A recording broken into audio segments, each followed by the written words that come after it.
Griffin Dunne plays Nicky Pearson on This Is Us. I'm Kevin Jacobsen of Gold Derby here with Griffin, and I want to start just by asking about the in-between of season 3 and season 4. You know, you're officially bumped up to series regular starting with season 4, and I'm just curious what, if anything, changed for you in that process and how much you knew about what was coming up for Nicky heading into this season. You never really quite know. I mean, they tell you your general arc of what is going to happen, but you don't know where in the season or when it's going to actually happen. But I definitely was playing Uncle Nicky, sort of being slowly on the mend, you know, and letting people, particularly Kevin, into my life, and you know, taking the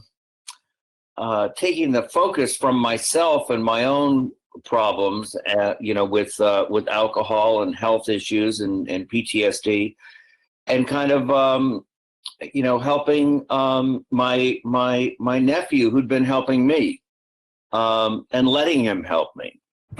You know, it's a beautifully written part. You know, I have that scene where, you know, part of in the court, where I talk about letting people being the road to recovery, being willing to ask for help. Makes me emotional just sort of rethinking how shooting that day.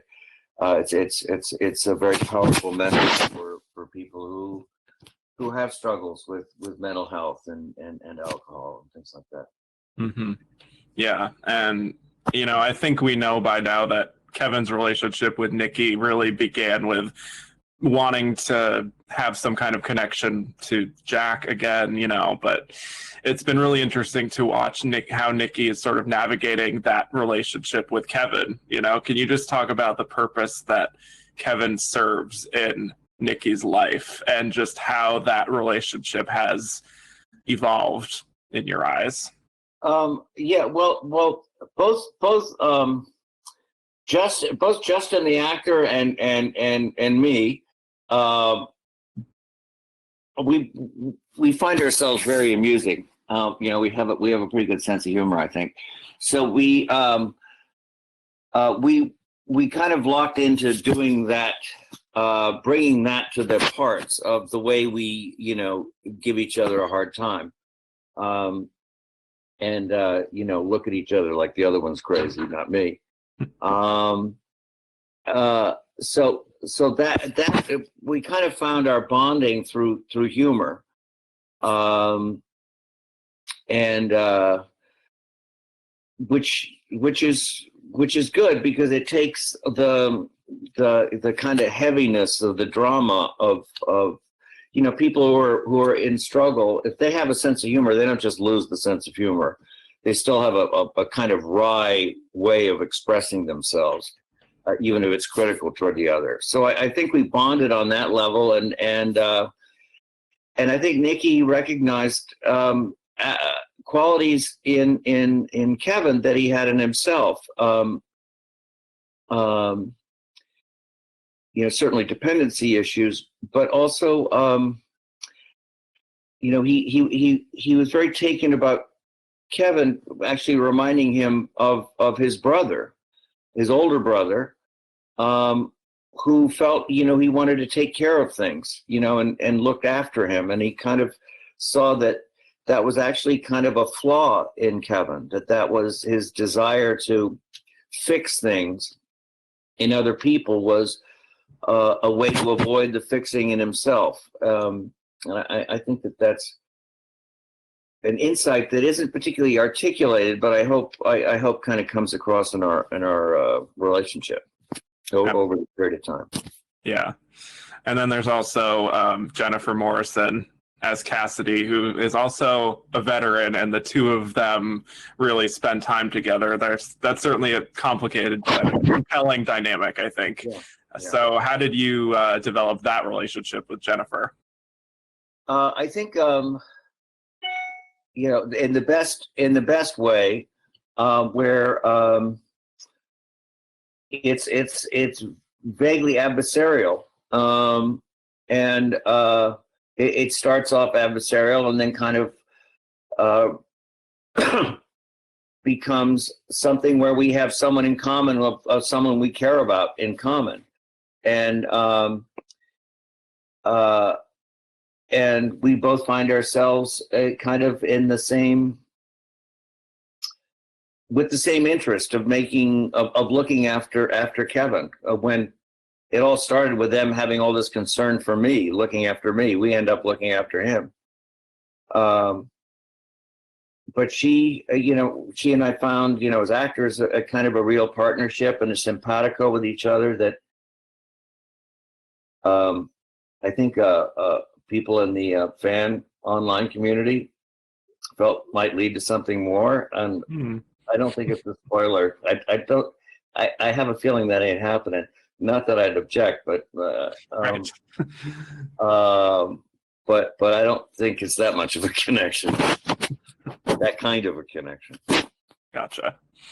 Well, we talked to Michael Angarano last year. Of course, Yeah. he plays young Nicky Pearson, and he just talked about how the two of you only had one shared day of filming together, and even then, it wasn't like you really compared notes or had worked on anything to just make sure that you both had the same mannerisms and all of that. And he also mentioned that you played his father in a movie prior to this. So I'm just really curious how you guys managed to weirdly synchronize your performances to such a point where the two of you really do seem like the same guy.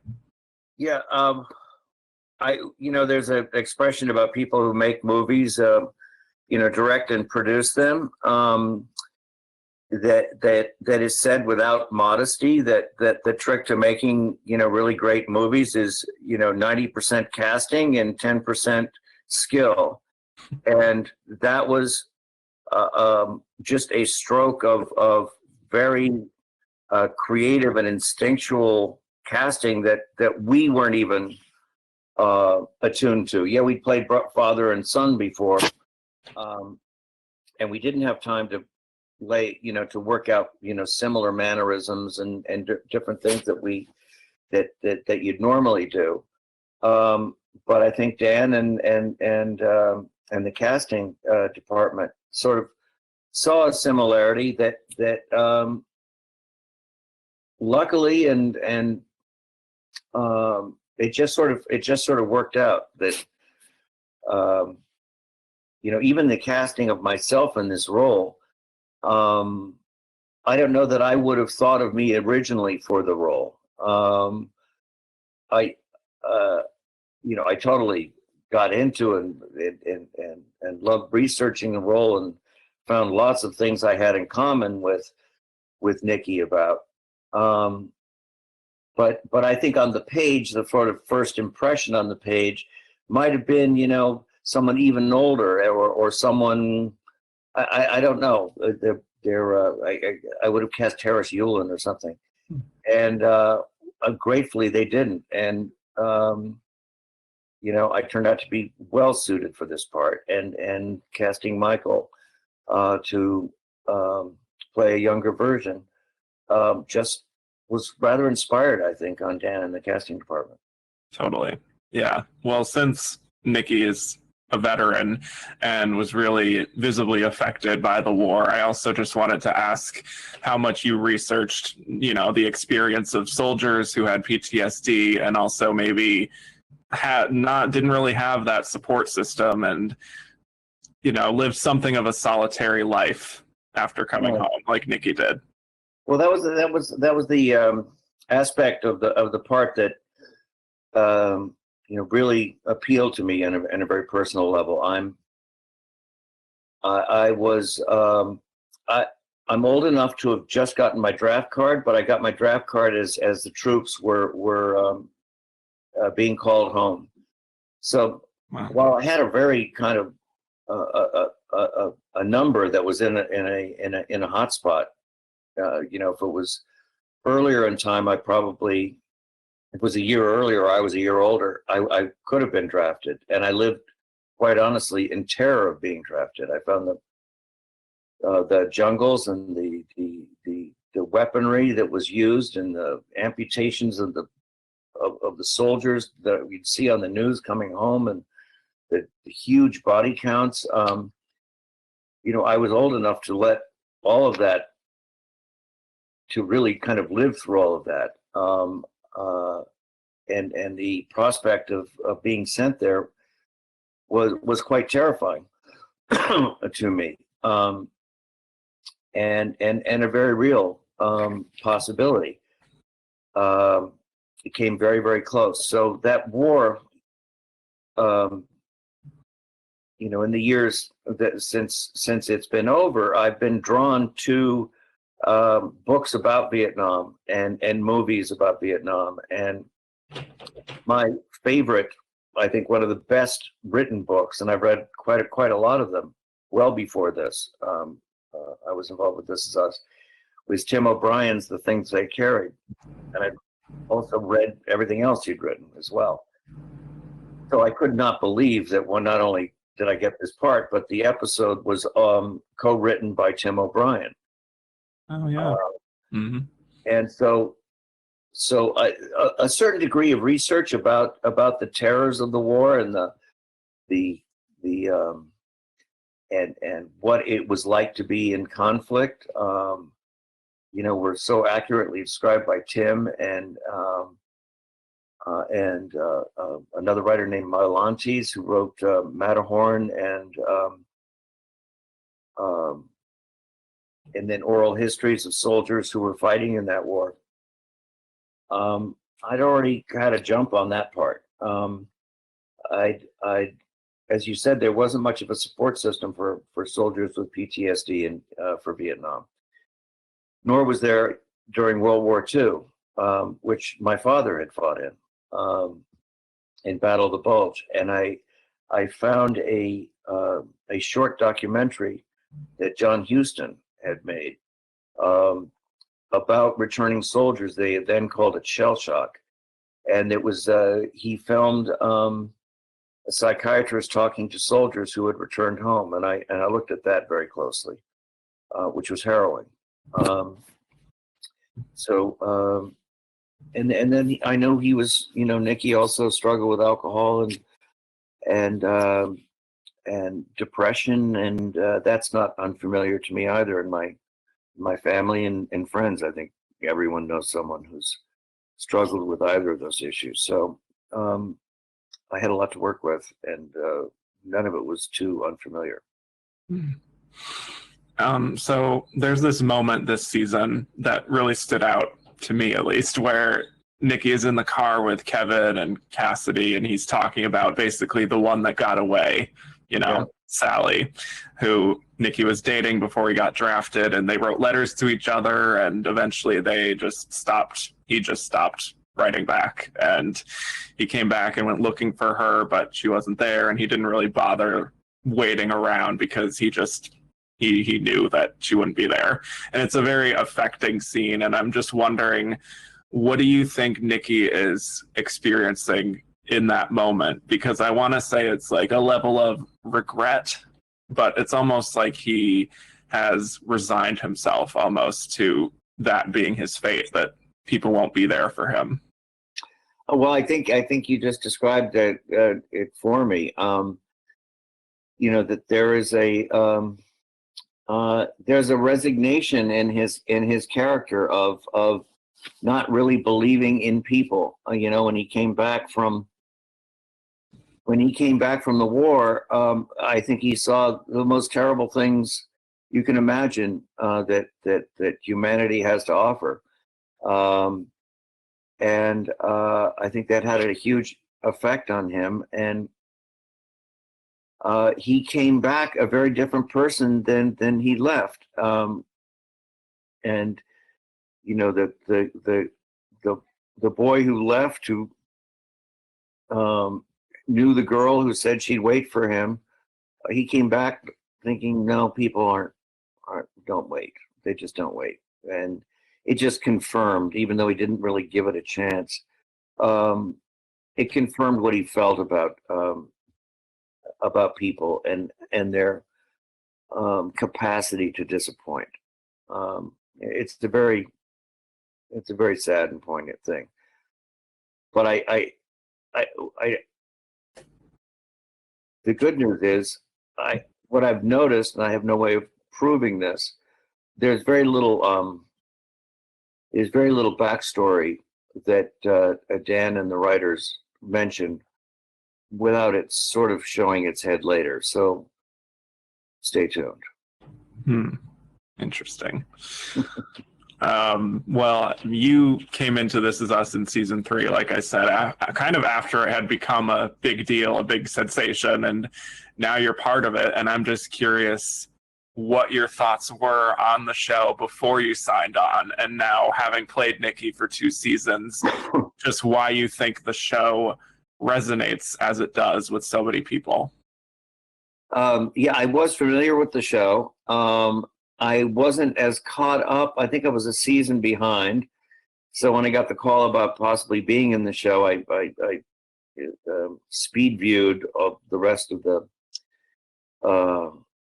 rest of the season. Had the score in my head for months after. And